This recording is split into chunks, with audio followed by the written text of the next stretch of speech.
जय हिंद मेरे दोस्तों। आज हम आप लोग को प्रश्नावली 3.1 का एनसीईआरटी बुक 10th क्लास का प्रश्न क्रमांक 3 को इस वीडियो के अंदर हम लोग आज कवर करेंगे। ठीक है, तो आप वीडियो में लगातार बने रहे। यदि वीडियो आपको अच्छा लगे तो एक लाइक कर देंगे और अधिक से अधिक अपने मित्रों के पास शेयर करेंगे और हो सके तो चैनल सब्सक्राइब भी कर लेंगे। ठीक है, तो आइए देखते हैं इस प्रश्न को कैसे हम लोग सॉल्व करते हैं।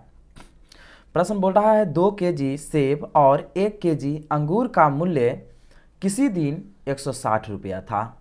ठीक है, एक महीने बाद 4 केजी सेब और 2 केजी अंगूर का मूल्य 300 रुपया हो जाता है।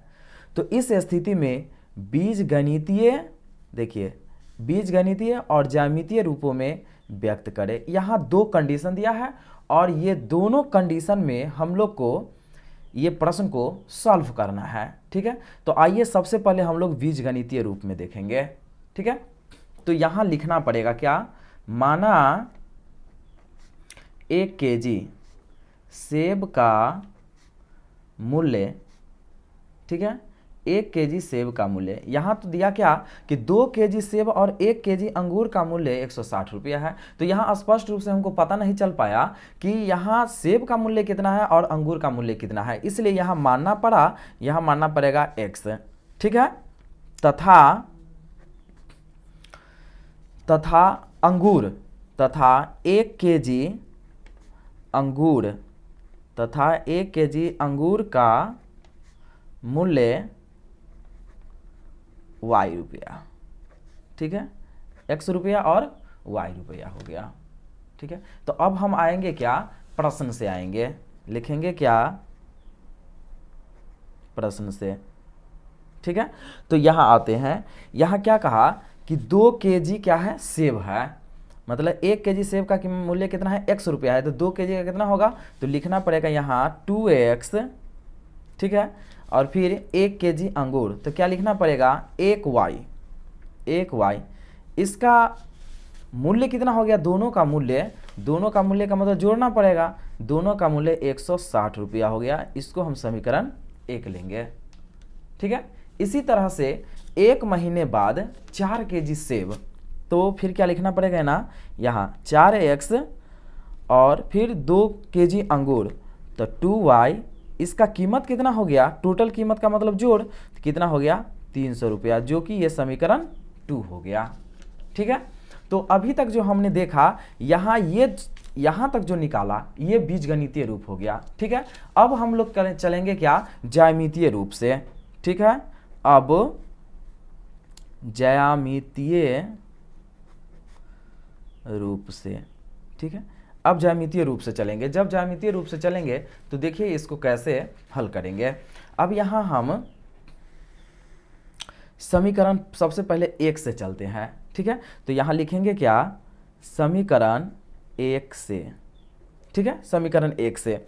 अब देखिए यहाँ जो समीकरण 1 दिया हुआ है इसमें कम से कम हमको x और y का कम से कम 2 वैल्यू हमको पता होना चाहिए। ठीक है, तो इस तरह सबसे पहले क्या करेंगे, यहाँ एक बॉक्स बनाते हैं, इसमें लिखेंगे x, इसमें y।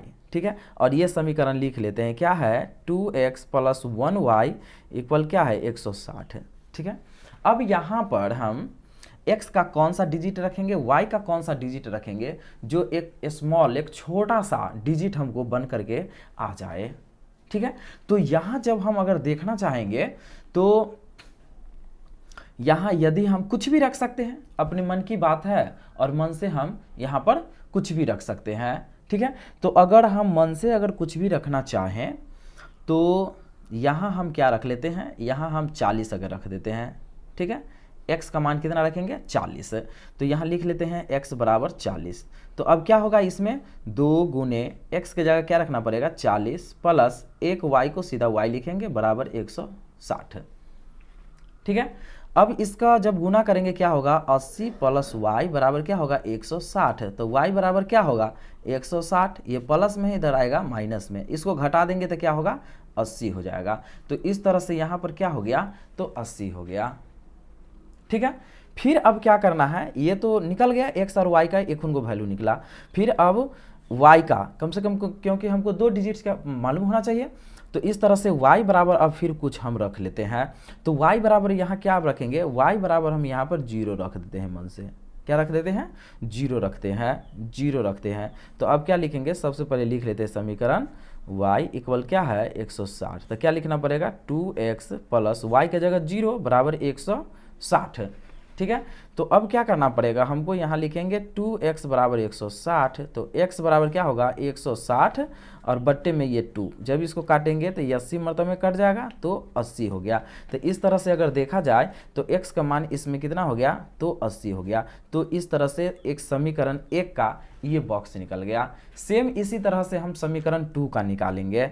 ठीक है, लिखेंगे क्या, समीकरण 2 से। ठीक है, और इसी तरह से हम क्या करते हैं, यहाँ पर इसको बॉक्स बनाते हैं। ठीक है, यहाँ बॉक्स बनाएंगे। दोस्तों आप लोग को अगर वीडियो अच्छा लग रहा है तो प्लीज़ चैनल को सब्सक्राइब कर लेंगे, क्योंकि 10th क्लास का वीडियो इस तरह का आपको लगातार हमारे चैनल के माध्यम से, मतलब अपना स्टडी सेंटर के माध्यम से मिलता रहेगा। ठीक है, तो अब देखिए यहाँ पर हम लिख लिए हैं।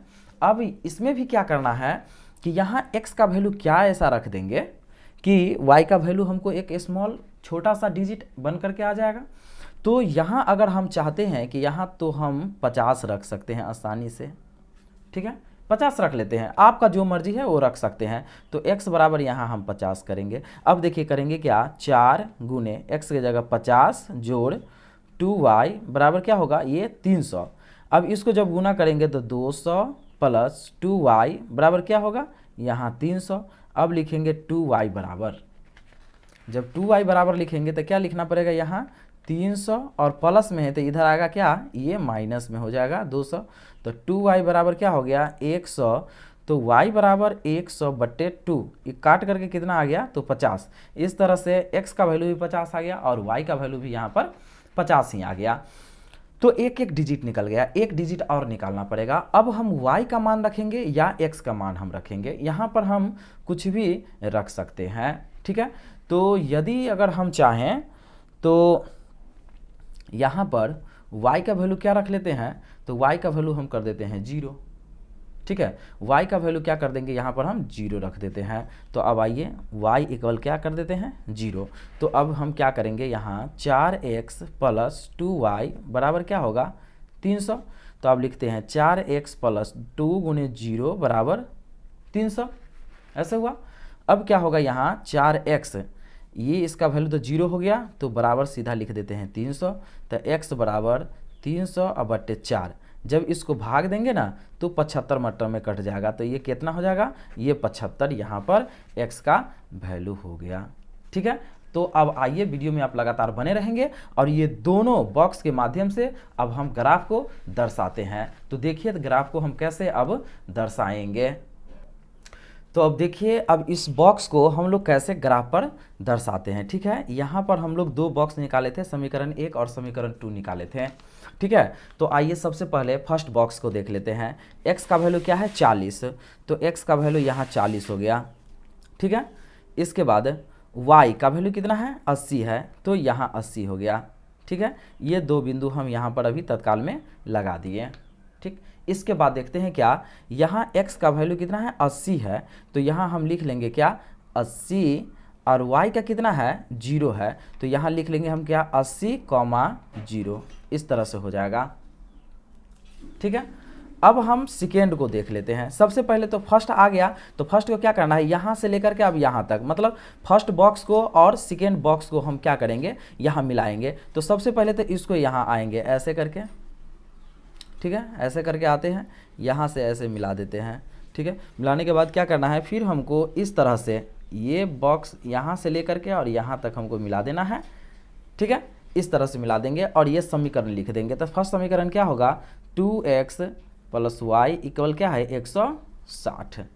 ठीक है, अब हम देख लेते हैं क्या समीकरण 2 का देख लेते हैं। तो x का वैल्यू 50 है, तो यहाँ आ गया x का, ये x में है तो ये 50 आ गया। y का कितना है, y का भी 50 है, तो यहाँ 50 आ गया। ठीक है, अब इसके बाद क्या है, y का वैल्यू कितना है, फिर x का 75 है, तो 75 यहाँ तक आ जाएगा। ठीक है, और y का वैल्यू यहाँ 0 है, तो यहाँ तक 0 तक रख गया, ठीक है। तो क्या करना पड़ेगा, ये इसको हम सिर्फ दर्शा लेंगे, ठीक है, इस बॉक्स को दर्शा लेंगे। तो यहाँ एक ही लाइन में चल रहा है, जो कि इसका समीकरण यहाँ पर लिख लेंगे 4x + 2y इक्वल क्या है, 300 है, ठीक है। तो दोस्तों इसी तरह से आप इसको ग्राफ के पढ़ने पर भी इसको दर्शा सकते हैं, आप आसानी से दर्शा सकते हैं।